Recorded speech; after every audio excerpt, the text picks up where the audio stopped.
तो मैं मुकेश, आप सभी का मुकेश एजुकेशन पॉइंट पे स्वागत करता हूँ। फ्रेंड्स, मैं बताना चाहता हूँ कि देखिए, जो सी टेट एग्ज़ाम कराता है उसका अभी तक हम लोग बहुत देर से इंतज़ार किया करते थे और वो इंतज़ार की घड़ी ख़त्म हो गई, क्योंकि आज 20 सितंबर से सी टेट का फॉर्म फिलअप होना स्टार्ट हो गया है। तो मेरे साथी, जो कुछ भी सी टेट के फॉर्म फिलअप से लेके एग्ज़ाम तक जो कुछ भी आवश्यक बातें होंगी मैं उनको बताने जा रहा हूं।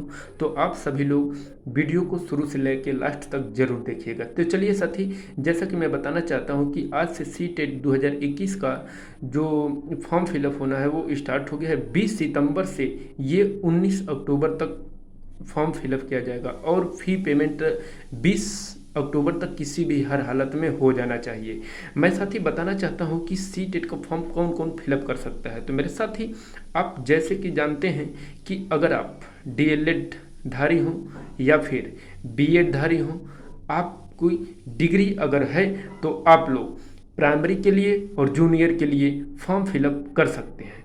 अगर देखिए, आप प्राइमरी के लिए फॉर्म फिलअप करना चाहते हैं तो मेरे साथी, अगर आप जनरल और ओबीसी कैटेगरी में आते हैं तो आपके लिए 700 फी पेमेंट करना पड़ेगा, और अगर एससी एसटी कैटेगरी में आते हैं तो आप सभी को 350 रुपया फी पेमेंट करना पड़ेगा। अगर कुछ साथी प्राइमरी और जूनियर दोनों के लिए फॉर्म फिलअप करना चाहते हैं तो मैं उनको बताना चाहता हूँ कि प्राइमरी और जूनियर दोनों के लिए अगर एससी एसटी कैटेगरी में आते हैं तो आप सभी को 600 रुपया देना पड़ेगा, और जनरल और ओबीसी कैटेगरी में आते हैं तो मेरे साथी आप सभी को 1200 रुपये का पेमेंट करना पड़ेगा।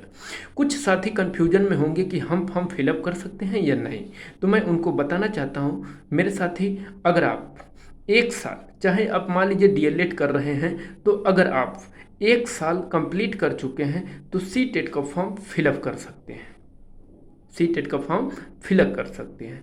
और यदि आप बीएड कर रहे हैं और एक साल आपने कंप्लीट कर लिया है तो आप फॉर्म फिलअप कर सकते हैं। हाँ, कुछ कोविड-19 की वजह से इस समय कुछ यूनिवर्सिटी ने एग्ज़ाम करा लिया है, कुछ ने प्रमोट कर दिया है, लेकिन कुछ ने अभी प्रमोट नहीं किया है। तो मेरे साथी, मैं बताना चाहता हूं कि नोटिफिकेशन स्टार्ट होने से पहले मैं बता देना चाहता हूं कि अगर आपका रिजल्ट आ जाता है या प्रमोट होने की सूचना मिल जाती है तो भी आप एग्ज़ाम देने के लिए एलिजिबिलिटी को पास कर लेंगे। तो मेरे साथी, आपका 1 ईयर कंप्लीट होना चाहिए किसी भी तरीके से।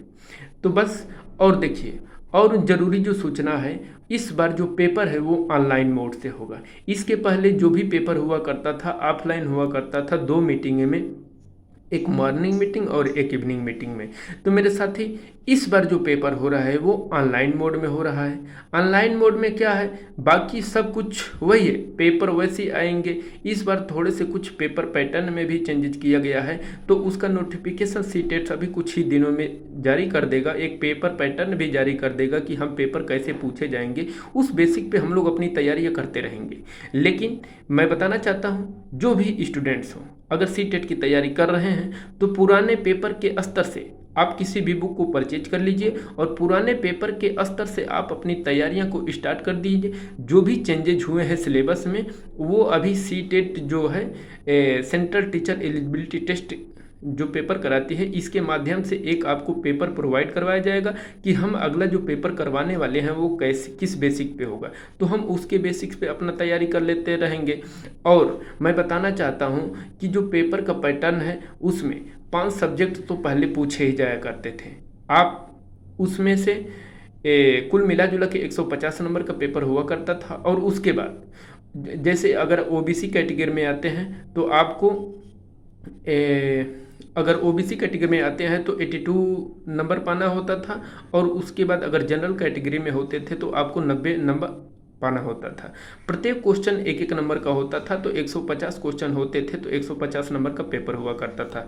बस चलिए, और मैं बताना चाहता हूँ कि इस बार जो ऑनलाइन पेपर है, वो जो पेपर है इसमें 16 दिसंबर से पेपर स्टार्ट होगा और उसके बाद 13 जनवरी तक पेपर चलेगा। तो बस बेस्ट ऑफ लक, आप एग्ज़ाम की तैयारी करते रहें और ज़्यादा से ज़्यादा नंबर प्राप्त करें। धन्यवाद।